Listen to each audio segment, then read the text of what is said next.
É isso mesmo, a casa caiu para Alexandre de Moraes e para Lula porque o Donald Trump decidiu usar uma das suas armas mais poderosas contra eles. Bora então direto ao ponto, olha aqui comigo. Se eu não entrar com recurso no Poder Judiciário, se eu não for a Suprema Corte, ou seja, eu não governo mais do país, cara. Esse é o problema. Cada macaco no seu galho. Ele legisla e eu governo. Sabe, eu mando um projeto de lei, eles podem vetar, eles podem aprovar ou não. Se eu vetar, eles podem derrubar meu veto. E se eu não gostar, eu vou no Poder Judiciário. Ora, qual é o erro nisso? O erro, na minha opinião, foi, sabe, o descumprimento de um acordo que tinha sido feito num domingo à meia-noite na casa do presidente Hugo Mota. Lá estavam vários ministros, lá estavam vários deputados, lá estava o companheiro Fernando Haddad com a sua equipe. Festejaram o acordo no domingo. Eu estava em Nice, no Congresso dos Oceanos, na França. Eu liguei para a Gleisi Hoff e perguntei como é que foi a reunião. Ela estava maravilhada com a reunião. Nunca vi tanto abraço, tanto carinho, tanta concordância. Quando chega na terça-feira, o presidente da Câmara tomou uma decisão que eu considerei absurda. Agora, isso você pode perguntar, tem um rompimento com o Congresso? Não. Não tem. O presidente da República não rompe com o Congresso. Bora então aqui direto pro vídeo que vale muito a pena ver. Já acaba de divulgar uma pesquisa sobre o que pensam os deputados federais em relação ao governo Lula. O Instituto perguntou aos parlamentares como eles avaliam a relação do Executivo com o Congresso. A margem de erro é de 4,5 pontos percentuais. Presta atenção nisso. Vamos aos números. Em agosto de 2023, 24% avaliavam a relação do governo Lula com o Congresso como positiva. Foi para 22% em maio de 2024 e para 18% no levantamento de junho deste ano. 32% consideravam regular na primeira pesquisa, depois 33%. Agora são 30%. Para 41%, a avaliação era negativa em agosto de 2023. Oscilou para 43% e depois para 51%. Não sabem ou não responderam eram 2%. 2% novamente, agora 1%. A pesquisa também perguntou quais são as chances de o presidente Lula aprovar a sua agenda no Congresso. Vamos aos números. 56% consideravam altas em agosto de 2023. Variou para 47% em maio de 2024 e para 36% em junho deste ano. As chances eram baixas para 37% na primeira pesquisa. Foi para 47%. Agora está em 57%. Não sabem ou não responderam eram 6%. 6% novamente. Agora são 7%. Gente, eu vou mostrar para você agora esse vídeo para você acreditar, para você ver com os seus próprios olhos. Acompanha aí comigo.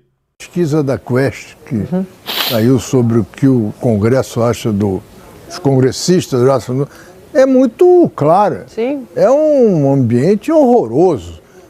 Ninguém está disposto a ter condescendência com Lula, com o governo, coisa nenhuma. Já estão partindo para 2026 e achando que o Lula está fora. Né? O Congresso é um bastião, pilar, né? Um pilar da democracia. Sim. Você não pode, por pior que ele seja, você não pode abrir mão dele.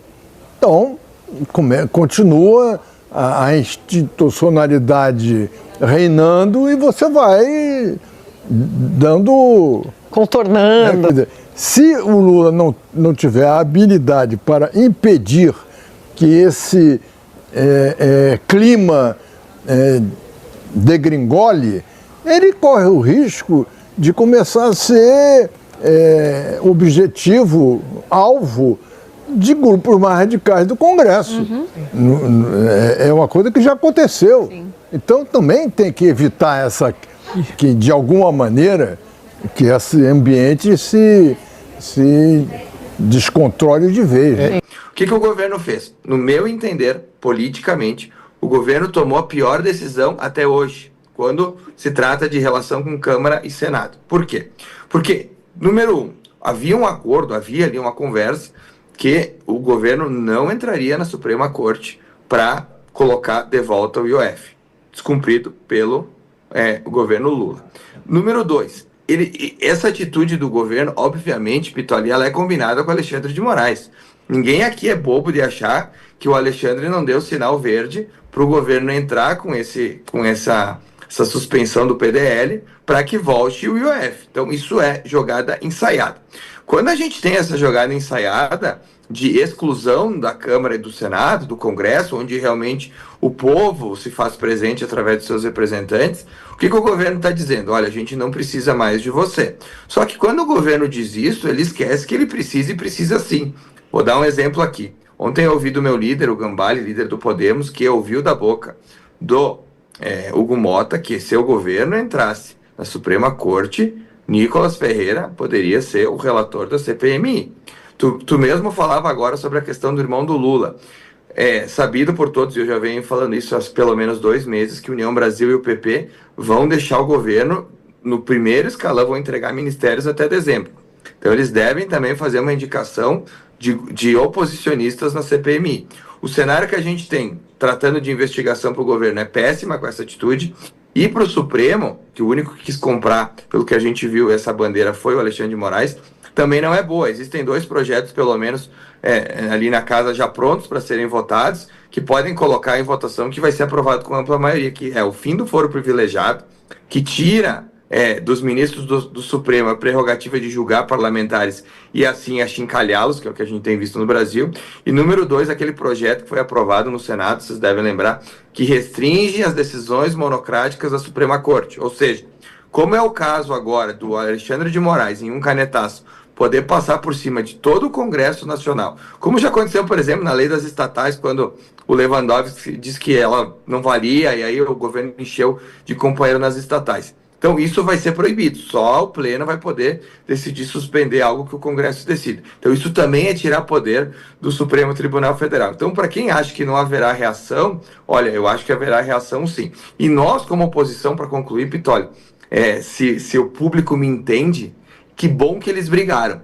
Que bom que eles brigaram. Para nós, isso a gente tem que ser comemorado. Porque até esses dias a gente estava ali vendo uma sintonia muito preocupante entre Hugo Mota, Alcolumbre e governo federal. Essa sintonia, na minha leitura, com essa atitude do governo, ela simplesmente não existe mais. Walter, por que a gente precisa olhar para essa história do Carvajal? Como diria o João, sua pronúncia impecável. Eu já vou no Carvajal mesmo e vamos embora. Agradecendo ao João pela orientação, é claro.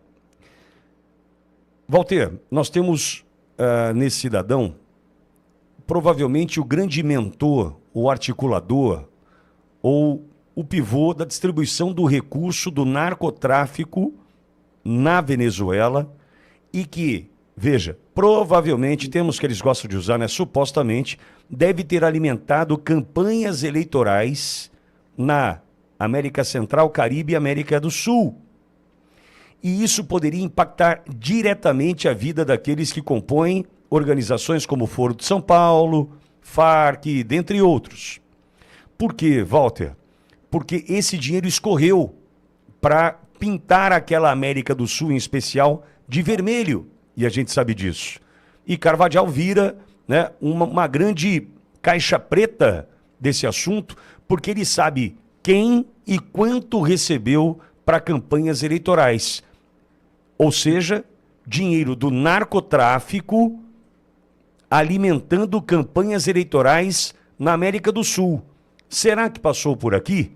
Será que receberam dinheiro? Se ele menciona Foro de São Paulo, se em algum momento o Foro de São Paulo é citado, eu só preciso te lembrar que Lula estava na fundação do Foro de São Paulo em 1989, ao lado de ninguém mais, ninguém menos que Fidel Castro. Ou seja, o Carvajal pode ser uma bomba relógio e pode atrapalhar alguns planos dessa turminha da esquerda que também vive do dinheiro do narcotráfico para sustentar suas campanhas eleitorais, Walter. Eu queria sugerir à nossa audiência fantástica, maravilhosa aqui, um vídeo no YouTube. Pesquisem ali o professor Olavo de Carvalho e Herbert, com H, Herbert Marcuse, M-A-R-C-U-S-E, Herbert Marcuse. O Herbert Marcuse é um dos filósofos da escola de Frankfurt, E nesse vídeo do professor Olavo, anotem aí, né, Olavo de Carvalho, Herbert Marcuse, vão lá no YouTube, procurem essa aula. O professor Olavo explica como que o Herbert Marcuse sustentava, lá na década de 30 do século passado, que a questão da droga poderia ser um instrumento da revolução socialista. Né? Como que se poderia corroer os pilares da sociedade opressora, né? Essa sociedade machista, capitalista, burguesa, como que a partir do tráfico de drogas e dos artistas se poderia fazer não mais a revolução do proletariado, como Marx havia proposto, mas um novo tipo de revolução. Então, isso tem receita, Pittoli. Tem receita. Quem é que colocou o Gustavo Petro na presidência da Colômbia? Como é que as Farc se financiaram? Quem recentemente promoveu esse atentado que um candidato à presidência lá... Vocês vejam o seguinte, só sofre atentado o candidato à presidência que seja de direita, ou não alinhado com isso. Então, essa máquina, ela funciona de duas formas. Por um lado, para financiar uma facção política, um lado político, e, por outro lado, para financiar o extermínio dos adversários desse lado político. É muito grave tudo isso. E esse cara é um elemento lá de dentro para mostrar, né, como é que esse negócio está funcionando. É isso. Walter, imagina o estrago que faria se num julgamento como esse a gente passasse a entender o financiamento dessas campanhas. Eu vou me lembrar, não sei se o Edson vai encontrar esse mago chamado Edson Simões, não sei se vai encontrar, mas na campanha de 2022 criaram um site, 13 motivos para voltar com meu ex, né? 13, PT, é claro, era o ex-presidente Lula. E aí, Walter, nós contamos daquele momento, aqui na Auriverde, então Jovem Pan News Bauru, nós contamos que o CNPJ que bancava esses anúncios no Google AdSense, no Google Ads, ou seja, é gravíssimo o que nós estamos tratando aqui, porque é proibido financiamento com recursos internacionais de campanha eleitoral no Brasil. É proibido. Não pode ter recurso internacional bancando campanha eleitoral no Brasil. E naquele momento, no auge da campanha para a presidência da República em 2022, a Auriverde teve acesso à Jovem Pan News Bauru naquele momento. Obrigado, Edson. Está na tela, Edson. Como é que é? O Edson fala para mim, 13... razões para voltar com o seu ex no dia 30 de outubro. Votar? Ok, ó. 13 razões para você o L é bem pequeno, bem pequenininho, votar com o seu ex. E aí esse banner aparecia em vários sites. Aí, com um anúncio patrocinado. Quando você clicava em cima do banner, você era dirigido para um site que tratava de Lula. Tratava dos feitos do governo Lula, enfim. O que acontece, Walter? Quem patrocinava esse banner era uma organização de países, o nome em espanhol, Centro-Américo e Caribe. Era o CNPJ, todos os dados, né? Todos os dados correspondiam a uma empresa, uma organização, digamos assim, de fora do país. Nós fizemos a denúncia naquele momento, os advogados do PL naquele momento, para mim acho que dormiram no ponto, enfim, mas eu me lembro perfeitamente da Carla Zambelli, ela ouviu aqui no meu trabalho essa denúncia, me procurou e disse que os advogados do PL me procurariam para a gente tratar desse tema. Fiz diversas reuniões, né, uma delas bastante longa, porque eu tinha naquele momento todos os dados desse que bancava esse banner que levava para um site, né, com tudo para a eleição de 2022, tudo para o Lula, entretanto dinheiro internacional. Walter, não deu nada, não avançamos, só que tá aí, provas a gente tem de que dinheiro internacional estava patrocinando a campanha do Lula e nada aconteceu. Veja, isso descaradamente, hein? E o Sleeping Giants? O Sleeping Giants. Agora, imagine esse Carvajal dar com a língua dos dentes e dizer que também tinha dinheiro do narcotráfico em campanhas aqui. Porque eu acho que esse cara também tem uma história de um avião que foi cheio de dinheiro para a Argentina. Não teve? Que foram eles que levaram dentro de um jatinho recursos para a campanha? Sim, sim. Então, eles estavam... há uma engrenagem internacional que funciona da seguinte forma. Existem mecanismos que são aparelhos de um sistema. ONGs, sindicatos, grupos de jornalistas, coletivos, tudo isso, onde hoje se inclui, inclusive, esses organismos internacionais como a ONU, a serviço de uma causa, de um propósito. Vocês vejam que isso está articulado internacionalmente. Né? Não é à toa que alguém que não está alinhado com isso vai fazer uma palestra ou vai em algum outro lugar aí e imediatamente existem essas mobilizações que estão por dentro das universidades, que se apresentam, que têm braços jurídicos para entrar com representações, para perseguir. Eu mesmo sou vítima disso, estou com os meus direitos políticos cassados numa articulação com essa mesma tecnologia, né? Esse mesmo modus operandi. É assim que eles funcionam, Pitoli. Às vezes é uma ONG, às vezes é um sindicato, faz uma representação, encontra um companheiro lá dentro do aparato judiciário do Brasil ou de qualquer outro lugar. Aí esse cara finge que está representando algum interesse público ou alguma legalidade para estar a serviço exatamente desse propósito e por trás de tudo isso um sistema de financiamento. Vocês vejam que, por exemplo, isso que tu está falando contrasta durante a eleição com algo que aconteceu aqui. Eu estou vendo muita gente aqui do Rio Grande do Sul e do Brasil todo, pessoal participando aqui de Barracão, de Caxias, de Carazinho. Aqui em Porto Alegre, na entrada do túnel da Conceição, um movimento da sociedade civil colocou um outdoor, um desses painéis na fachada na empena cega de um edifício, colocando ali o que o Lula era e o PT eram a favor e o que a direita brasileira, naquele momento representado pela candidatura do Bolsonaro, defendiam e eram a favor. Então falava ali que o Lula tinha relação com ditaduras, que o PT era a favor do aborto. A Justiça Eleitoral mandou tirar, né? E certamente a punir.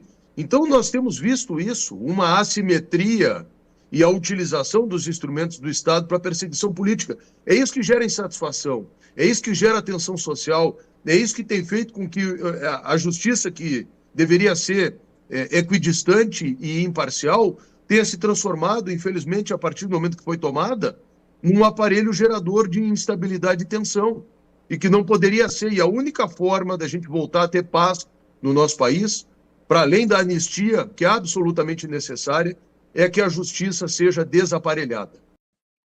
Vai acabar essa brincadeirinha de passear na Disney. Vai ter que ir para Havana. Quer curtir férias? Vai para Havana. Né? Vai ser assim agora. Eu tô achando isso lindo e maravilhoso. Imagina o dia que o Washington cavar, de fato, o que é o Carvajal, né? E quais são as denúncias do Carvajal, porque o Carvajal falou na Espanha, né? Fiz até um vídeo sobre isso. O Carvajal falou na Espanha que o Lula foi financiado pelo narcotráfico por meio do Maduro. Ele falou isso, não sou eu que estou falando isso. O Carvajal afirmou isso, né? E falou isso na Espanha. O que ele falou nos Estados Unidos ainda não foi liberado. Eu tô doido para pegar o que ele falou aqui nos Estados Unidos. Porque ele já está preso. Né? Já ele já está preso. Né? Ele já está preso. E então, vai envolver muita gente no Brasil. Vai ser lindo ver Petro, Gustavo Petro, Lula, Maduro, todo mundo ali com categoria de terrorista. Vai ser maravilhoso. Eu tô aqui rezando pro Lula continuar usando como é o nome daquele negócio do árabe lá? Aquele paninho árabe. Kefir? Acho que é. Eu tô doido pra ver o Lula usando aquele... Judeu. Então, eu tô louco pra ver o Lula usando aquela parada ali, falando a La Rua Cuba o tempo todo, e o Lula mandando o Alckmin, porque agora o Alckmin não tem mais com quem sentar, né? Mataram todo mundo. Todo mundo, O Alckmin não tem mais... O pessoal tá até deixando o lugar vazio do lado dele, né? Quando você... Vai que, mas lá dele não quer ficar, não. Arruma outro lugar aí, pelo amor de Deus. Todo mundo tá sentado Tem com outra fileira, Tá não? Mais morto. atrás? Pelo Mossad. Eu tô louco pra ver a Haddad, vai também. Vai o Alckmin, vai o Lula. Eu tô doido pra ver esses caras. Dilma. Eu tô doido pra ver esses caras gritando Allahu Akbar, e Hamas, e Hezbollah, viva a Palestina como é que é? Da praia, não, do mar Do Rio ao Mar. Do Rio ao Mar. Eu tô doido pra ver esses caras gritando do Rio ao From Mar. the river to E a the Manuela sea, Dávila? Palestine, E a Manuela Dávila will tá be estudando aqui. nos Estados Unidos? Tá estudando nos Estados Unidos. Sabe qual foi a promessa do Marco Rubio? Estão sabendo ou não?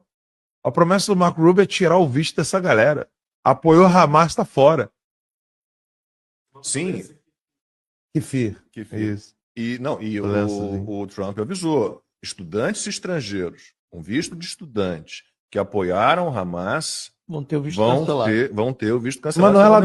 Manuela Dávila não vai mais poder comprar presentinho e roupinha pro filhinho dela aqui. Eu tô doido pra ver. Já mandei pra secretária do Marco Rubio. Tô falando sério, fala que é ao vivo. Eu já mandei mesmo. Manuela Dávila. Ela é ex-congressista, ex-candidata e tal, não sei o quê. Ela apoia o Hamas. Mandei os links dela apoiando o Hamas. Beijo, Manuela. Ó, É bom sobrevivente. que eu vá pro Brasil, ela gosta, né? Gosto pra caramba. Aqui é muito chato. Faz o Pedro L. falou que eu vim para os Estados Unidos é muito chato. Né? Então, O Petro falou isso. Ele gosta melhor. do Panamá. Panamá é melhor para ele, né? Ele Panamá. gosta. Tem Lá ele coisas. consegue coisas que ele gosta. Né? Para o que você tá fazendo, que você vai amar esse vídeo. Ele vai trazer um gostinho de justiça, vai aquecer o seu coração. Bora aqui direto pro ponto, pro primeiro ponto. Prestem muita atenção nessa operação Senado, Polícia Federal, STF, Poder Executivo. Isso é de extrema importância, tá? Alcolumbre, você é maluco de achar que não tem ninguém sabendo de nada? No mesmo pé. Vamos lá, produção, vamos mostrar o que é a BIM paralela de fato no Brasil. Esse documento aí, Lacombe e Marx, é um documento de 1981. Ou seja, tá. Então, esse documento aí é um documento confidencial, óbvio, né? Liberado recentemente para mim, e eu pude publicar isso no X. Esse documento mostra o tio do Alcolumbre envolvido com garimpo ilegal, ouro, venda de ouro, venda de metais, tudo isso de forma absolutamente criminosa no Amapá. Então, a partir disso aí, o que eu fiz? Eu falei, opa, então agora nós vamos usar toda a nossa equipe, todas as nossas forças para mostrar como é que essa família chegou a ter tanto poder naquele estado. Né? E aí agora sim, pode voltar lá pro tweet, produção, porque aí agora eu consigo... Isso. Aí eu escrevi assim, ó, o Davi Alcolumbre acha que o Washington DC não sabe como funciona a operação dos terroristas e narcotraficantes em relação ao garimpo ilegal. Ele acha que a lei Magnitsky é pesada. Na verdade, questionei, né? Ele acha que a lei Magnitsky é pesada? Agora sim, consigo ler aqui, obrigado. Creio que ele não saiba o que são as sanções relacionadas a quem está ligado ao terrorismo. Magnitsky é fichinha. Porque o que acontece? Vai para a parte de baixo ali, produção, enquanto eu vou fazendo uns comentários aqui. O que acontece? O Alcolumbre acha mesmo que ele vai ficar ileso de tudo o que está vindo pro lado de Alexandre de Moraes, Fábio Shor e companhia. Será? Não. Ele não vai ficar ileso por um simples motivo. Ele é quem está segurando tanto a anistia quanto o impeachment do Alexandre de Moraes. É ele quem está segurando. Então ele é quem está inviabilizando as duas únicas vias possíveis para o Brasil ainda conseguir ser chamado de um país, um Estado de Direito. Né? Termo, né? O Estado de Direito é um termo do final do século XIX, surgiu na Alemanha, e a partir de então todo mundo gosta de arrotar Estado de Direito. Estado de Direito. Ou seja, que aqui em inglês eles chamam de rule of law. Eu gosto desse termo em inglês porque ele demonstra duas coisas, né, Max? Primeiro que usar a palavra Estado em inglês, ninguém vai entender. Você fala assim, Estado de Direito, o americano nunca vai entender, por um simples motivo. A noção de Estado moderno é absolutamente inconcebível para o americano. Por isso que em inglês é rule of law. que é quase um império da lei. Né? Traduzindo assim, né? É o império da lei. Rule of law. Rule é você estar ali regendo, né, algo. Mas aqui eu estou falando império da lei. E o Estado de Direito seria o império da lei. Só que no Brasil tudo é manipulado e o Alcolumbre acha que vai ficar fora dessa. Aí clica ali Deixa eu ver aqui, produção. Clica ali no documento agora. Agora vamos ao documento para a gente poder entender quem é a família Alcolumbre. Não, aí no caso, produção, volta ali rapidinho, desculpa. Vou ajudar aqui a turma. Clica, sobe ali um pouquinho, sobe ali um pouquinho. Não, sobe, tá descendo. Aí, clica nesse texto de baixo aí. Isso, agora sim. O documento de 1981 revela que membros da família de Davi Alcolumbre já eram citados em relatórios de contrabando de ouro durante o regime militar, o que, embora não envolva diretamente Davi, à época, né, tinha 4 aninhos, lança luz sobre o contexto familiar e econômico que sustentou o crescimento político de Alcolumbre. Vai descendo aí, produção. Agora vocês vão entender como é que funciona o jogo de poder da família Alcolumbre. Pode descer. Pode descendo. Obrigado. O irmão de Davi Alcolumbre, Josiel Alcolumbre, esteve envolvido em escândalos e alvo de investigações por corrupção, fraude em licitações e desvio de recursos públicos no estado do Amapá. Alguns dos casos, clica ali em Show More, ali, turma. Alguns dos casos vocês vão lembrar, o Máximo talvez vai lembrar, na época da Covid, as licitações, mas tem coisas piores. Então o que a gente tem ali? Desvio de mais de 1,4 milhão em recursos públicos na área da saúde durante a pandemia de coronavírus. Detalhe, Davi Alcolumbre era quem estava tacando fogo para a CPMI. Era CPI, né? Não era CPMI, não era mista. Era do Senado, foi no Senado. CPI da Covid. Saiu alguma coisa com relação ao irmão dele? Não, mas eu vou explicar por quê. A PF identificou que empresas ligadas a Josiel, irmão de Alcolumbre, foram beneficiadas em contratos, direcionamentos com indícios de fraude em licitação, lavagem de dinheiro e organização criminosa. Pode ir descendo, produção. Obrigado. Aí, o Josiel é o daquele do aeroporto ou aquele do aeroporto é outro? É o do aeroporto. Ah, é do aeroporto. O próprio. Como se não bastasse, tem um lance do aeroporto ainda que a gente vai chegar lá. A PF, então, apontou esquemas de falsificação de laudos de contaminação por mercúrio em garimpo ilegais na região norte, envolvendo empresas próximas a políticos locais, inclusive a família de Alcolumbre. Essa foi a Operação Minamata em 2021. Imagina se fosse andando em jet ski pé de baleia. Aí é cadeia, né? Aí é cadeia, porque contaminação de mercúrio não dá... É falar P nenhuma, né? Leite de janja, né? Vou falar assim. Não dá leite de janja nenhum. Aí, Meu Deus do céu. Mas olha aí. Olha o que acontece no Brasil. Em 2020, a revista Cruzoé publicou reportagens com documentos apontando que Davi Alcolumbre atuou diretamente junto ao governo federal e ao STF. Eu quero que vocês prestem muita atenção nessa operação Senado, Polícia Federal, STF, Poder Executivo. Isso é de extrema importância, tá? Para blindar o irmão durante a investigação. O Ministério Público Federal no Amapá pediu a abertura de ações civis públicas por improbidade administrativa contra Josiel.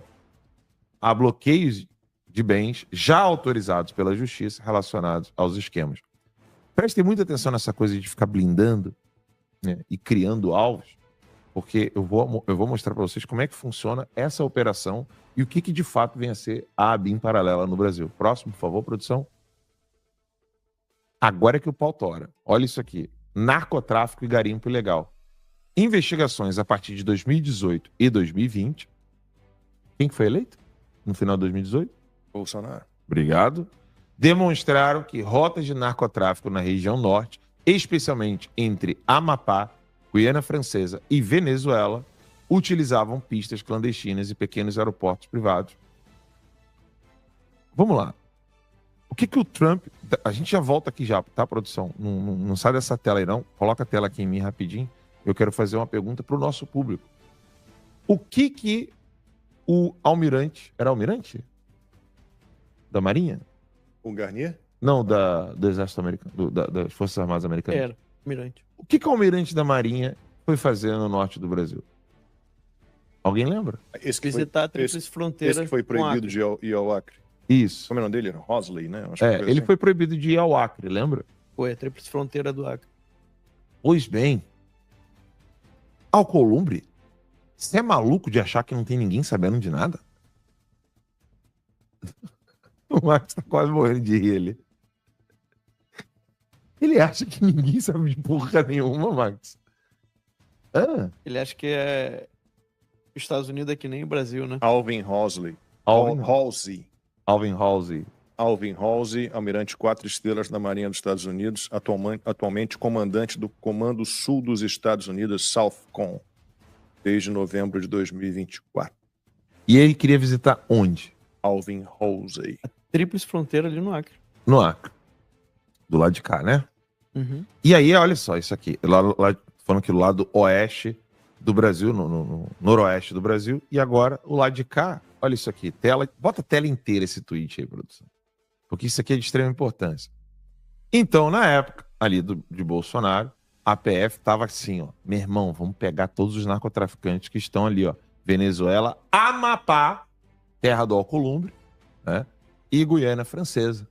Então a Polícia Federal interceptou voos ilegais que pousaram ou decolaram da pista associada à família Alcolumbre, transportando pasta base de cocaína, minério contrabandeado, ouro e tântalo.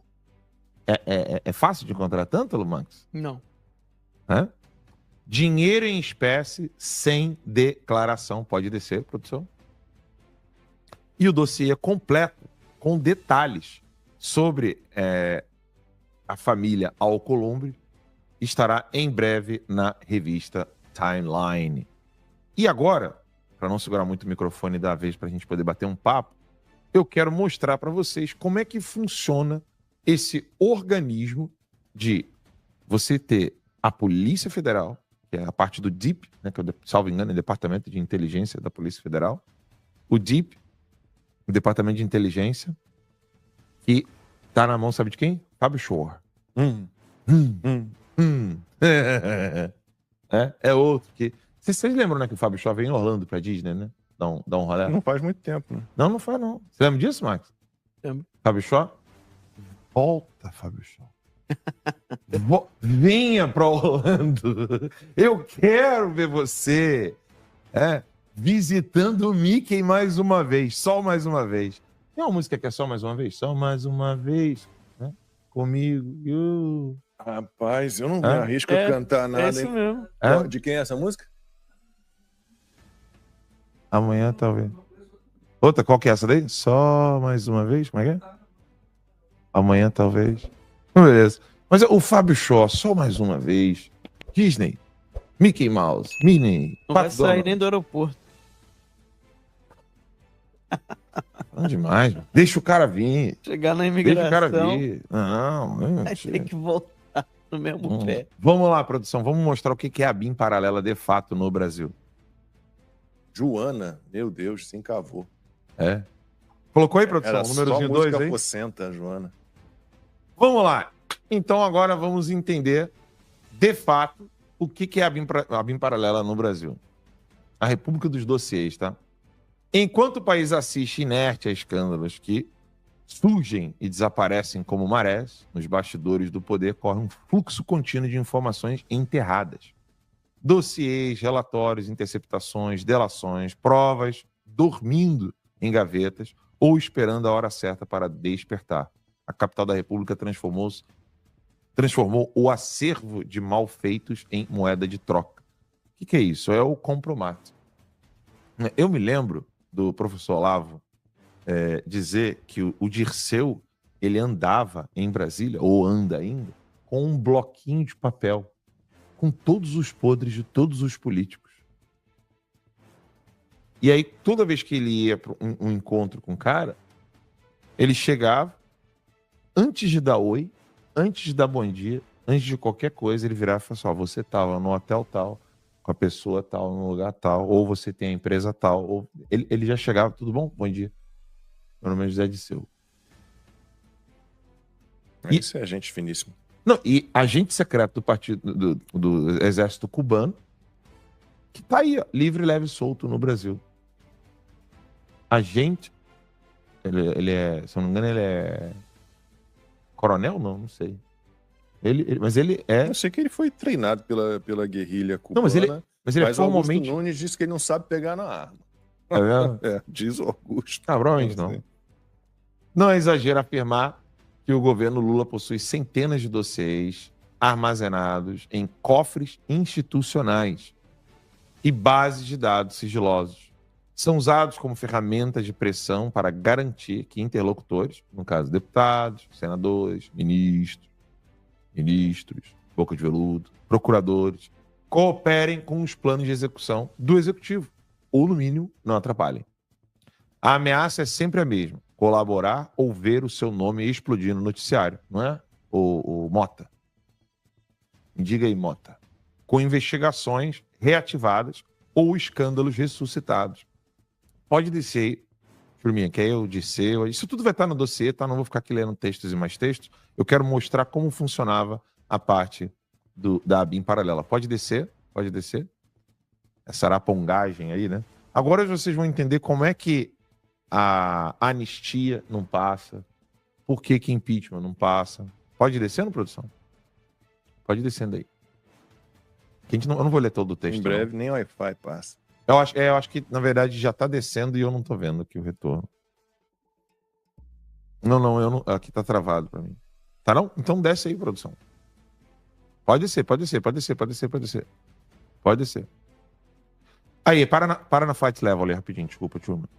Sobe um pouquinho. Aí, maravilha. Então, aí eu recebi ontem uma série de documentos da Operação Flight Level. Eu não tinha nem ouvido falar nessa operação. De repente, quando eu fui ver Flight Level no Google, se você colocasse no Google Flight Level, quem é que foi? Perguntem pro Grok aí, eu vou perguntar aqui agora, quer ver? Vou fazer um exercício aqui, ó. Mas é porque agora acho que ele vai usar o meu tweet, né? Mas o que foi a Operação Flight Level? Porque eu recebi todos os documentos dessa galera, dessa operação aí. Aqui, ó, perguntando aqui pro Grok, no X. Perguntando agora aqui, ao vivaço. O que foi a Operação Flight Level? Não tem nome de ninguém nas matérias. Ninguém. Você vai acessando os sites, não tem ninguém. O Grok colocou aqui. O Grok é o serviço de inteligência artificial do X, né? A Operação Flight Level foi uma ação deflagrada pela Polícia Federal do Brasil com apoio da Receita Federal. Gravem isso, tá? Polícia Federal e Receita Federal. COAF, depois. Em 12 de abril de 2021. Quem que era presidente? Bolsonaro. Obrigado. Essa operação, de 15 de abril de 21, lembremos-nos que o Terça Livre foi fechado em outubro. Bolsonaro estava ali, ó, no auge, conseguindo manter o país firme e forte no meio da pandemia. Mas o que tinha nessa operação? Essa operação foi com o objetivo de combater crime de tráfico internacional de drogas, organização criminosa e lavagem de dinheiro. Segundo o Grok, eu tô lendo o Grok aqui, isso que eu fiz agora, tá? A operação teve início após a apreensão em outubro de 2020, né, antes de 21, um avião executivo brasileiro no aeroporto internacional de... Vê se essa palavrinha soa legal para vocês. Lisboa, Portugal. Vai ter um fórum jurídico maravilhoso em Lisboa agora, daqui a pouquinho. Festa da democracia lá. Vai ter com um jatinho particular, né? Claro. Então, esse jatinho particular que foi para Lisboa, Portugal, transportava 175 quilos de cocaína e teria partido de Belo Horizonte, Minas Gerais. Detalhes da operação. Tô lendo o Grok aqui ainda. Nem é ainda o nosso dossiê, porque o nosso dossiê tem os documentos originais. Tá? Da Polícia Federal. Esse aqui é só o Grok. Eu só tô lendo aqui o que todo mundo pode ler. A PF identificou que sócios e operadores da aeronave estavam envolvidos em um esquema de transporte de drogas por meio de aviões privados. A organização criminosa utilizava laranjas e fantasmas para ocultar bens adquiridos com o crime, como imóveis, veículos de luxo, joias e criptoativos, Max. Cumprimento 2 mandados de prisão preventiva e 20 mandados de busca e apreensão em cidades como Belo Horizonte, Lagoa Santa, Rio de Janeiro, São Paulo e Goiânia. Bloqueio de conta de 29 pessoas físicas e jurídicas, sequestro de 15 veículos, 5 imóveis e 8 aeronaves. Só que o detalhe é o seguinte, pode olhar aqui, ó, não tem nome de ninguém. Ó, pode olhar. Não tem nome de ninguém. Se você colocar no Google, assim, bom, peraí, operação de narcotraficante, cocaína e tal, e não tem nome de ninguém. Agora volta para a introdução do nosso dossiê, porque esse dossiê está enorme, vai ser publicado na revista Timeline, e agora é que a brincadeira começa. Só para assinante, né? Só para assinante. Só para assinante. A Operação Flight Level, documentada neste dossiê da Timeline, é um exemplo trágico. Uma investigação sólida com provas, nomes, pela primeira vez, conexões internacionais, abafada. Pô, peraí. Como é que você abafa um troço desse? Ligando narcotraficante. Tem PCC no meio, tá? Tem tudo. E ninguém, não tem nome de ninguém. Mas o nome de ninguém. Em nenhuma matéria de jornal. Isso foi na época do presidente Bolsonaro. Todo mundo ali batendo nele. Que agora acabou isso. Vocês já perceberam, né? Não tem uma operação contra o PCC. Não tem uma operação quase, bem dizer, contra o narcotráfico. É raríssimo a gente ver isso aí. No governo Bolsonaro, lembra que a gente fazia até negócio de... Botava até aquela música do Senna? Lembra? Sim. Porque era quase todo dia. Quase todo dia tinha apreensão, né? Quase todo dia tinha apreensão, cara. A Polícia Rodoviária Federal vivia fazendo apreensão. Era recorde atrás de recorde. Era recorde atrás de recorde. Eles quebraram vários recordes. Era impressionante. Eu ficava impressionado. Falei, cara, que isso, meu irmão? Eu tava ali, né? Vamos lá. Só para eu poder ler ele, produção. Obrigado. Por que ela foi abafada, né?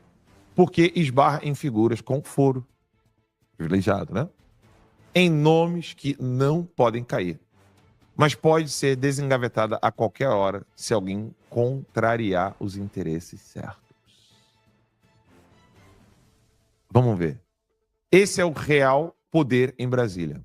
Saber o que esconder, quando vazar e sobre quem silenciar. Por isso que o Hugo Mota tá nessa, né? Vai descendo. Pode descer esse texto todinho aí, porque a gente não precisa ler. Vamos lá pro dossiê da ABIN Paralela. Pode clicar aí, a verdadeira ABIN Paralela. Até a capinha ali ficou legal. A PF nas mãos do STF. A verdade sobre a DIP, Moraes, Fábio Shor e Ricardo Saad. Oi, Saad, tudo bom? Você não veio com Shor na Disney, né, na última vez? Tente outra vez. Rapaz, hoje eu tô, meu irmão. A coisa é linda. Você sabia que as investigações mais sensíveis da Polícia Federal não passam pelas superintendências estaduais, Max? Você sabia disso? Não passa mais, acabou. Elas vão para onde? Elas vão direto para uma divisão secreta em Brasília, a DIP. Divisão de Inteligência Policial. E só quem manda ali é o STF. Vai descendo aí, turminha. Produção, pode ir para a parte 2. Gravem esse nome da DIP, tá? 2. Toda vez que Alexandre de Moraes quer abrir um inquérito sigiloso, não é a Polícia Federal do seu estado que age. Então, por exemplo, se tem um narcotraficante do Amapá, não é a PF do Amapá que vai atuar, não, filhão. Se tem um narcotraficante em São Paulo, não é a superintendência da PF de São Paulo que vai atuar, não. Vai tudo pro colo do Alexandre de Moraes. Como? Ele ordena diretamente a esse Departamento de Inteligência Policial da Polícia Federal, DIP, lá em Brasília, que cumpre suas demandas fora dos canais convencionais entre a Suprema Corte e a Polícia Federal. E há um nome-chave nessa engrenagem. Fábio Shor, o homem que não pode mais pisar nos Estados Unidos da América. E que veio à Disney na última vez. Eu quero ver se ele vai ter culhão para visitar de novo. O homem que prendeu o Felipe Martins mandou. Foi ele. Quero ver ter culhão para visitar os Estados Unidos. Fábio Shor, delegado da Polícia Federal, é o homem de confiança de Alexandre de Moraes dentro da DIP. Ele aparece em vários procedimentos como executor direto das ordens do ministro. Inclusive, ações de censura, prisões políticas, inquéritos secretos. Outro personagem, né, que estava caladinho, ninguém falava dele, é o Ricardo Saad, que a gente precisa saber quem ele é, porque ele foi exonerado por Bolsonaro exatamente na época daquelas investigações do narcotráfico que eu estava lendo antes. Esse cara foi exonerado por Bolsonaro. E quem é que traz o Ricardo Saad de volta? Não, vem cá, meu amor. Vem cuidar do COAF, para você poder cuidar de todas as transações bancárias de qualquer pessoa. Vamos lá. Exonerado por Bolsonaro. Só não, peraí, ali em cima ali. Saad era justamente o chefe do DIP, que hoje está na mão do Shor. Durante o início da gestão de Moraes no STF. Hoje, recompensado, é presidente do COAF. Sim, o ex-chefe de inteligência da polícia, tá? Que recebia ordens diretas do STF, agora preside o órgão que rastreia movimentações financeiras em todo o território nacional. É coincidência? Diz pra mim se é coincidência. O COAF, Conselho de Controle de Atividades Financeiras, é quem produz os famosos relatórios de inteligência financeira, os RIFs, né? Como os usados para quebrar sigilo bancário de investigados sem ordem judicial clara. Na prática, aqui nós temos a verdadeira BIM paralela. Na prática, Moraes manda pro DIP, Shor executa, Saad coleta, agora via COAF, a Polícia Federal, não, desculpa, a Polícia que não é federal, a Polícia Suprema, atua fora dos mecanismos republicanos e abafa o que quer e ataca quem quer. Faz a devassa na conta de qualquer pessoa ou simplesmente não fala nem o nome dessas pessoas nos jornais. Essa estrutura explica por que operações robustas como a Flight Level, que envolvia narcotraficantes do PCC. Daqui a pouco a gente vai botar até matérias, algumas matérias que não estão nos principais jornais. Matérias lá do Mato Grosso. Eu vou mostrar para vocês sobre isso. Que descobriu tráfico internacional por jatinhos, simplesmente desapareceram. A Flight Level simplesmente fez assim, ó. Não porque era uma que era inoportuno, como é que é? Quando você incomoda? Incômodo da baleia? Como é que era? O Bolsonaro foi acusado? Importunação. Não é porque era uma importunação da baleia, mas porque era uma importunação por PCC, envolvendo nomes de políticos e de Brasília e de outros estados. Isso aí é a verdadeira Brasil Paralelo. A BIM Paralelo. A DIP, esse departamento, virou o braço de inteligência da STF. A KGB. Virou uma KGB mesmo. É muito claro isso. O Shor é hoje o presidente, ou sei lá, diretor, chame do que quiser, da KGB brasileira. E se ninguém investigar esse círculo de poder, a justiça vai seguir sendo usada como arma seletiva e não como instrumento de verdade. Enfim, essa era a minha participação no início do programa de hoje, para trazer para vocês isso aí. Se a produção quiser colocar aquelas matérias de jornal, matérias de jornais envolvendo os nomes, porque quando você vai no G1, quando você vai no Estadão, quando você vai na Folha, procurar o nome dos envolvidos, você não acha. De repente eu achei um jornal local no Mato Grosso. A produção, na verdade, que achou, não foi nem eu, né? A produção lembra disso aí. Achou uma matéria lá com o nome de uma mulher. Quer ver o nome dela? Deixa eu pegar aqui. Deixa eu ver aqui. Deixa eu pegar o nosso grupo aqui, ver se a produção coloca rápido. Era isso aí, a namorada e lobista de Mato Grosso, que se uniu ao PCC para enviar drogas à Europa. Você vê, tem matérias locais falando. É a Nelma Kodama, pô. É? Conhecidíssima. Conhecidíssima. Ela estava nessa operação. Também. Da Flight Level. Tudo envolvendo PCC e políticos. E não dá nada pra ninguém, né? Ela não era ligada ao Alberto Youssef também? Porque eu me lembro dela... Aqui, não Será? Não tem 14 anos de prisão nesse Não caso. tem 14 anos de prisão nesse caso, nada. Colônia agrícola. Nada. Regime fechado. Impressionante, cara. O dossiê completo, gente, que assim, nenhum jornal vai publicar um dossiê como esse, nenhum no Brasil, até mesmo porque nós tivemos acesso a todos os documentos da Polícia Federal envolvendo isso aí, exclusivos, né? São documentos. A gente não vai colocar os documentos para vocês, óbvio, né? Jornalista não faz isso. Mas tá lá a matéria e... tá aqui, ó. Ela foi presa tentando embarcar com 200 mil euros no aeroporto de Guarulhos e ela foi investigada, presa e condenada no esquema da Petrobras pela Força Tarefa do MPF, do Ministério Público Federal, na Operação Lava Jato. Pô, Toda essa galera foi abafada. Tá tudo ligado, né? Lava Jato. Meu Deus do céu, cara. Impressionante. País é uma vergonha. Agora, existe a BIM paralela? Claro que existe. Ela era amante do Youssef, que a Fernanda Carelli lembrando. Ela tinha esse esquema. Ela era ligada mesmo, literalmente. em espanhol, né? Exatamente. Eles se conheciam biblicamente falando. Então, existe a BIM paralela? Claro que existe. A BIM paralela é Moraes, Schor, Ricardo Saad e companhia. Bora então aqui direto pro vídeo que vale muito a pena ver. Só que todo o formato que esse processo está sendo conduzido deixa muito claro que a finalidade única é silenciar opositores políticos. E a melhor forma de silenciar Bolsonaro não é só torná-lo inelegível, é colocá-lo atrás das grades. Porque se você coloca o Bolsonaro atrás das grades, é muito mais eficaz do que simplesmente torná-lo ineficaz. Torná-lo inelegível. Porque o Bolsonaro, se for numa esquina tomar um café, ele junta multidões. Se ele apontar o dedo no próximo candidato, ele pode eleger o próximo candidato. Então você precisa jogar o Bolsonaro atrás das grades. Você mata 2 coelhos com uma porrada só.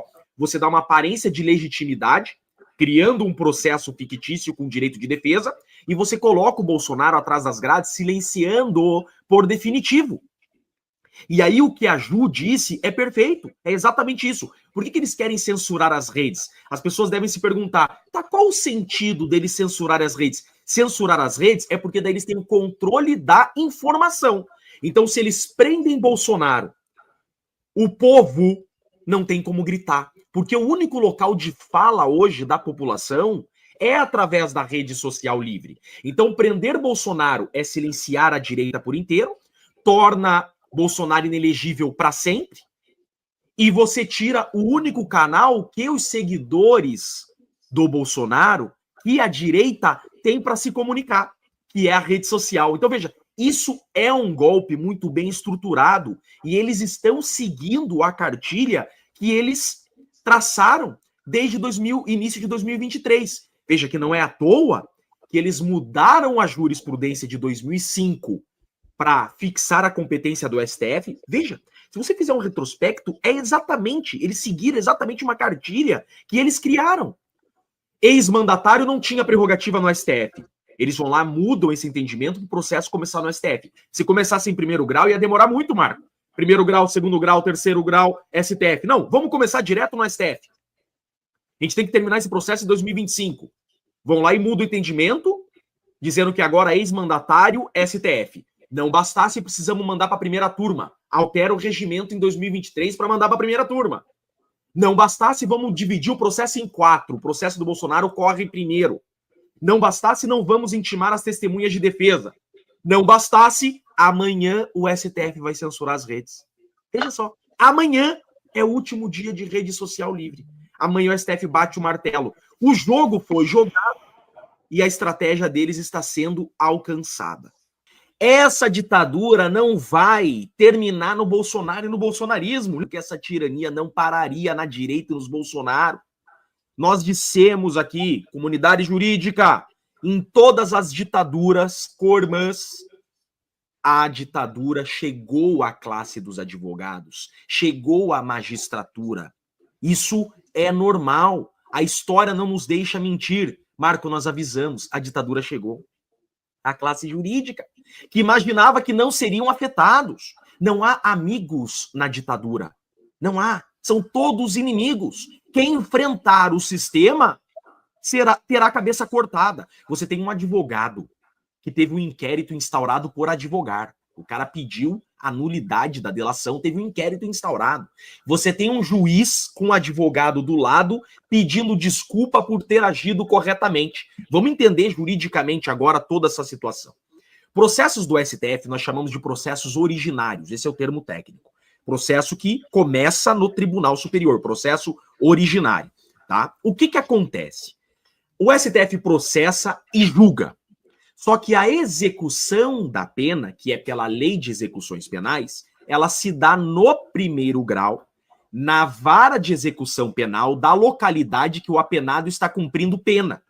Isso é assim segundo a Lei de Execuções Penais e segundo uma súmula do STJ. Veja que aquela senhora que está fazendo pergunta, ela quase fala STJ. Você viu, Marco? Coloque o vídeo de novo daqui um pouquinho dela. Ela fala, você descumpriu o entendimento do STJF. Ela sabe que o entendimento, a orientação do STJ, súmula 192, é que a execução da pena se fará pelo juiz de primeiro grau. Esse juiz, ele seguiu uma súmula do STJ. E por que ele soltou? Porque um sistema, um computador falou para ele, solte. É sistema, gente. Quem tinha que estar sendo ouvido ali seria a inteligência artificial, porque quando um apenado ele entra no sistema de execução de pena, ele é cadastrado em um computador, tem requisitos ali. E veja só, provavelmente o computador cadastrou esse infiltrado no sistema de primário, sem violência e grave ameaça à pessoa. Então o sistema preencheu lá. Ele é primário e o crime que ele foi condenado não tem violência e grave ameaça à pessoa. Ou seja, quando o sistema calcular que ele cumpriu 2 anos e 7 meses da pena, porque ele foi condenado, se eu não estou enganado, há 14 anos, né? 14 anos. E 16% disso daria 2 anos e 7 meses, né? Ou seja, dando 2 anos e 7 meses, que é 16% da pena, ele teria direito à progressão de regime. O sistema apareceu para o juiz competente. O juiz falou, põe na rua. O juiz não olhou quem era. Agora esse juiz vem e pede desculpa por ter aplicado uma súmula e por ter soltado alguém que um sistema disse para ele soltar, que acontece com 100% dos apenados no Brasil. Todo mundo sabe o que está acontecendo, mas eu tiro vantagem disso. Óbvio que eu quero proximidade com o ministro da Suprema Corte, né? Você imagina, um ministro que tem entrada em qualquer lugar. Quem não quer proximidade com o ministro, a caneta mais pesada do Brasil? O Lula entendeu isso já em 80, que precisava investir na Suprema Corte, porque é o maior poder do país e seria o maior poder do país, e esse dia chegou. Vê, o Gilmar Mendes que manda na CBF, manda em tudo. Então as pessoas não estão preocupadas com a realidade do país como nós estamos. Tudo que elas querem é pegar uma fatiazinha para elas, né, Marco? Então, de alguma forma, eu quero bajular, porque daí eu vou ter contato, eu vou ter proximidade, eu vou tirar vantagem de alguma forma. Nada é de graça. Nada é de graça. Obviamente, essa pessoa que está fazendo campanha por ele, está dando esse título, a conta vai chegar em algum momento desse relacionamento, dessa proximidade. E Brasília gira em torno disso. De favor e recompensa, favor e recompensa. E uma hora a conta chega, e a conta ela é paga. E é assim que funciona Brasília. Brasília funciona exatamente assim. É um plantar e colher diário de favores e de relacionamentos, né? Cara, eu fiquei assustado com os detalhes que o Paulo trouxe. Eu não sabia que ele passou pelo que ele passou. Ele chegou a ser conduzido, preso nos Estados Unidos. Eu não imaginava que ele tinha sofrido tanto como ele sofreu. Mas é importante a gente fazer um retrospecto que o formato utilizado pela atual ditadura, porque tem gente que está pensando assim, que ditadura é essa que nós estamos vivendo no Brasil, que as pessoas estão tendo direito de defesa? É aí que está. Eles estão utilizando o processo criminal para silenciar opositores políticos, porque esse é o melhor formato das ditaduras modernas, porque você dá uma aparência de legitimidade à perseguição. Você não derrubou um avião, você não pendurou o teu opositor em praça pública, você não matou o teu opositor fisicamente, mas você dá uma aparência de legitimidade. Nós estamos deixando ele ser defendido. Só que o que você tem como finalidade última é silenciá-lo. Veja, não foi à toa esse showmício de receber a denúncia do Bolsonaro, esse showmício de ouvir os interrogatórios transmitindo no YouTube. Não é à toa que eles estão transmitindo essas fases de defesa em rede nacional. Por quê? Eles querem dar uma aparência de que é legítimo esse processo. Veja, não há uma ditadura no Brasil. Não são ditadores que estão punindo alguém. Não, é o poder judiciário. Há um processo legítimo que, ao final, vai condenar ou absolver pessoas após uma defesa. Vejam, Bolsonaro está sendo defendido. É teatro. É isso que a gente chama de jogo de cartas marcadas. Eles dão uma aparência de legitimidade, mas a sentença já está pronta. Isso acontece na Venezuela, em Nicarágua. Veja, na Venezuela, Marco, não tem preso político. Só tem preso por crime comum. Óbvio. É um novo formato. Veja, o crime que essas pessoas estão sendo presas são crimes comuns, não são crimes políticos. São crimes de atentado ao Estado democrático. Está previsto no Código Penal. Você vê, né?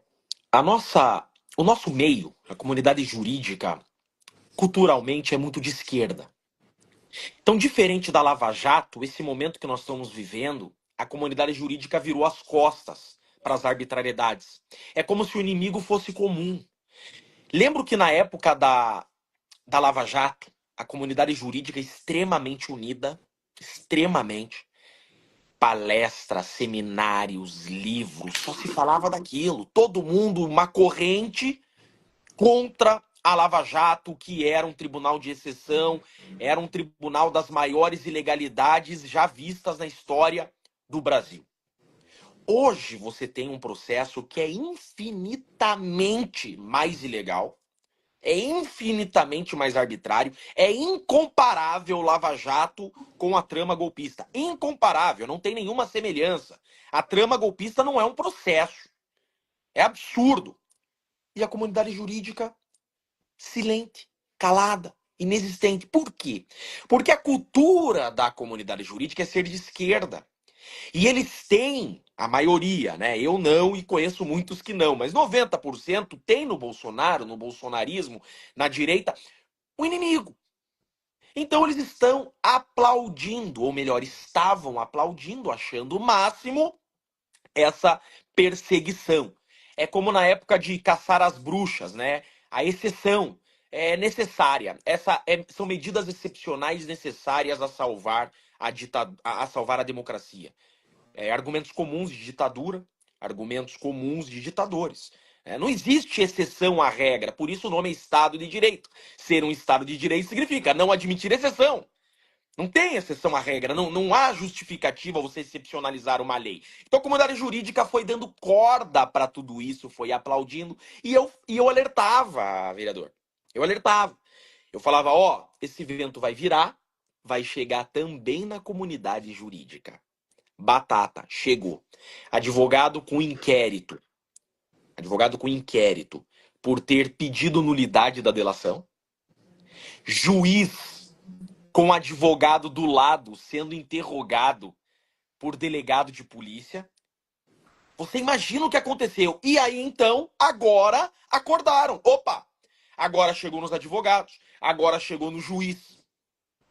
E muitos juízes e Ministério Público, promotores, procuradores, eu converso com muitos, óbvio que eu não posso dar o nome, tem que preservá-los, mas eles dizem, eles recebem direto orientações do CNJ e do CNMP sobre termos e assuntos que eles podem comentar. Então, veja, juízes e promotores saíram das redes sociais. Não tem mais juiz e promotor em rede social, acabou. É caça às bruxas. Juiz que colocar a cabeça pra fora vai ser ripado. E veja, dá uma dó do que aconteceu com esse juiz, porque ele foi humilhado. Eu acho que ele não imaginava que ia vazar o vídeo dele. Você viu o medo desse juiz na fala? Não, eu prometo que eu nunca mais vou errar. Mas espera, você não errou. Você não errou. O juiz da execução é o juiz de primeiro grau. O STF não fica com a execução da pena. É legal para explicar para o povo o que acontece. O STF processa e julga. A execução da pena não é pelo STF. A execução da pena é pelo juiz da execução do local em que o apenado está cumprindo pena. Súmula 192 do STJ. Sempre foi assim. Então, veja, o juiz agiu corretamente e está pedindo desculpa. Pera, você não vê isso nos Estados Unidos. Você não vê isso em nenhum país da Europa. Isso é uma ditadura. Um juiz pedindo desculpa por ter agido corretamente. Então agora, caiu a ficha de todo mundo que a ditadura chegou a todos. E a ditadura, ela é assim. A ditadura não poupa ninguém. Nesse momento não tá chegando a mim. Mas um dia vai chegar e não vai ter como gritar. Então veja, juiz, cara, concursado, sendo coagido por um delegado daquela forma.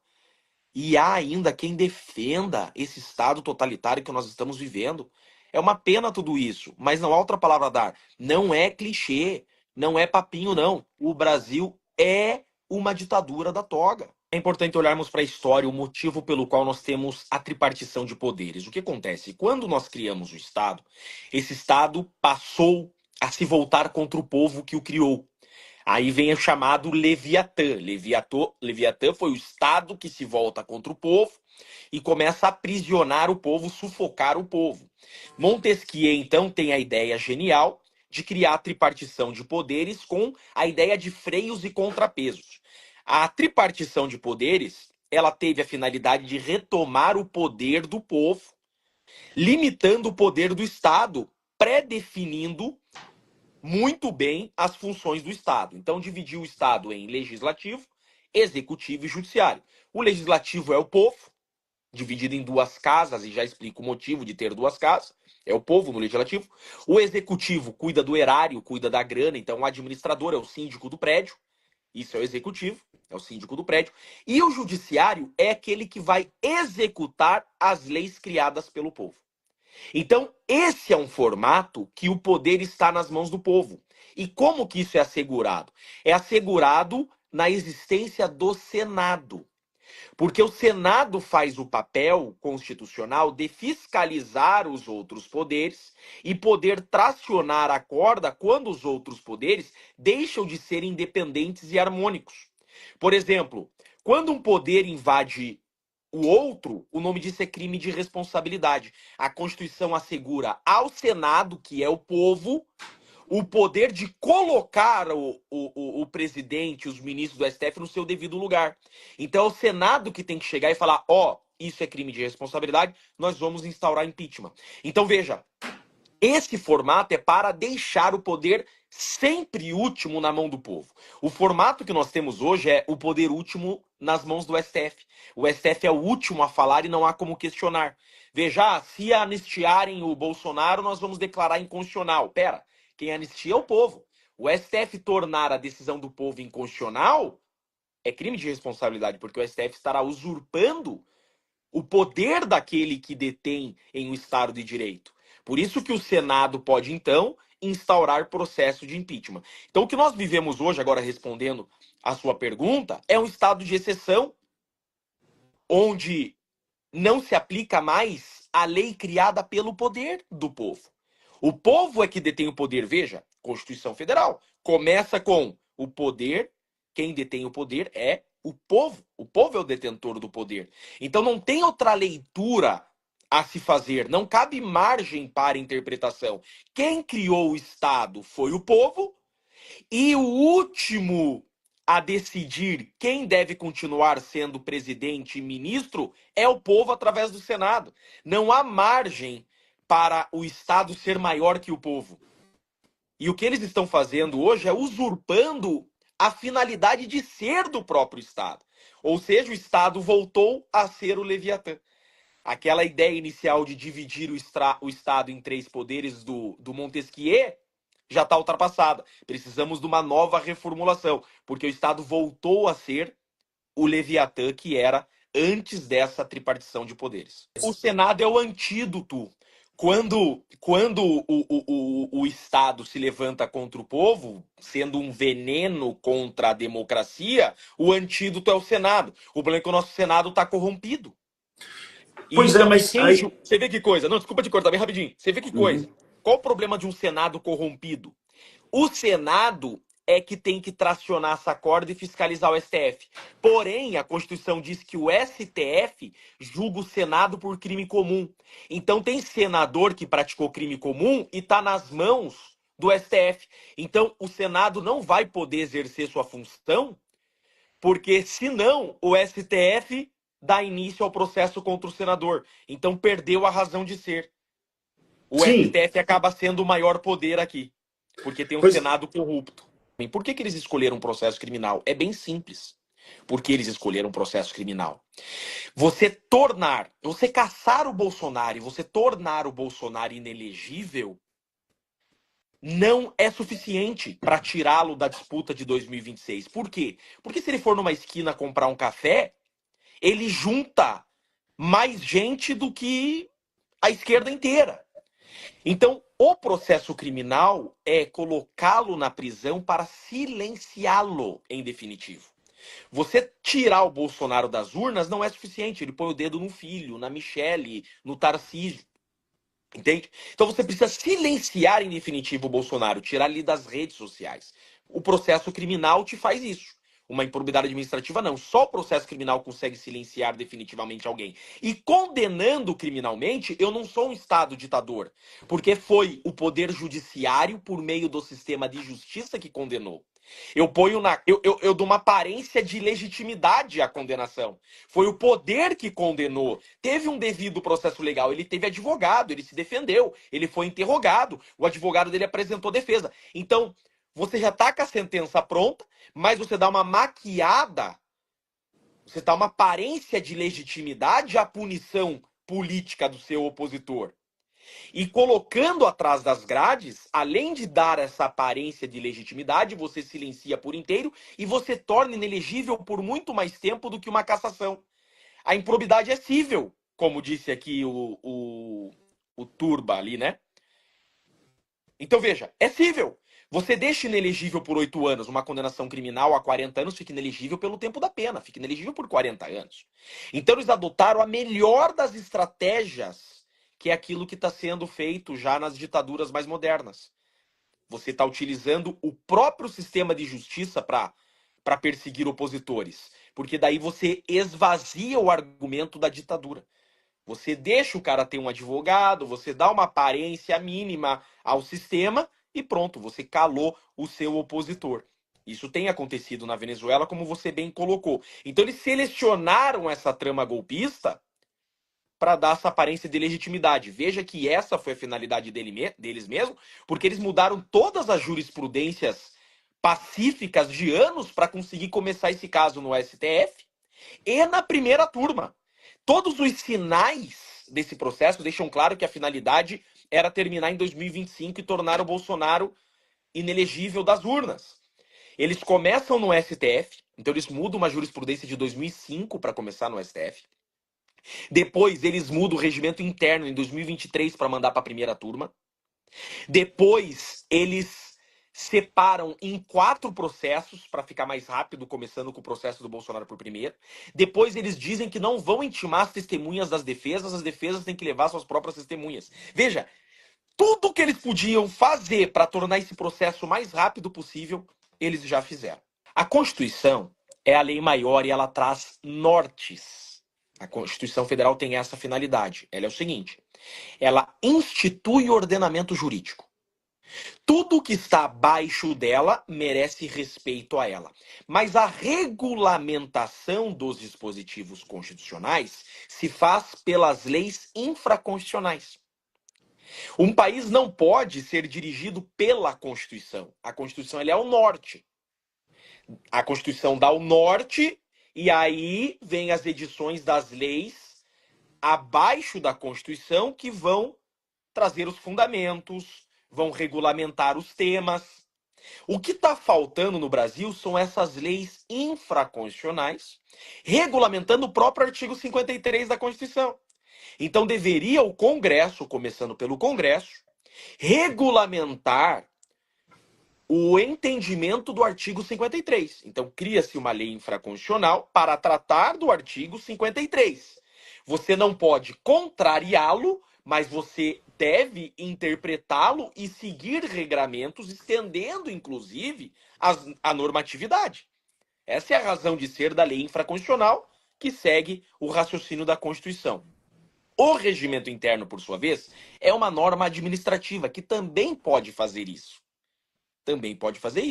Então, o regimento interno pode, seguindo a constitucionalidade do tema, trazer regulamentações administrativas. Entende? Então, vocês podem, por meio do regimento interno, dizer a forma como se executará o cumprimento de uma pena, a forma como... Porque a própria Constituição Federal diz que normas de procedimento podem se fazer por meio da lei infraconstitucional. Então, o que está faltando no Brasil são normas procedimentais de execução do artigo 53. Tornozeleira pode ser até lei estadual, porque é norma procedimental, pode ser de lei estadual, pode ser a Alep do Espírito Santo, pode ter um regramento próprio sobre as tornozeleiras no Espírito Santo. Não está na hora de fazer uma reforma do sistema judicial, né? Do sistema judiciário. Passou da hora, né, vereador? Passou da hora. O Brasil precisa com urgência de uma reforma do sistema de justiça, com urgência. O sistema de justiça não pode governar o país. O Brasil está sendo governado pelo poder judiciário. Há uma necessidade urgente de uma reforma. Eu não estou acompanhando esse debate. Não sei nem se é um debate público que está havendo ou é um debate institucional.